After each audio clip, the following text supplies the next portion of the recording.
अजब सी कहानी है जो तुम्हें मैंने सुनानी है, जिसके किरदार दो थे, कहने को हूबहू थे। वो मुझे बेहद आजमाता रहा, खुद को मेरी नजरों से गिराता रहा। कहने को साथ साथ चलता रहा,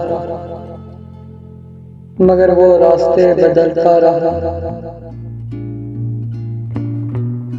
कहने को तो पास मेरे था वो, मगर इंतजार किसी और का करता रहा। सिर्फ लोगों को जलाने के लिए वो अपना नाम मेरे साथ लेता रहा। वो अपनी मंजिल पे आ पहुंचा था, कहानी खत्म होने वाली थी। वो इतना खुश था मुझसे बिछड़ते वक्त, जाते हुए बस हाथ हिलाता रहा।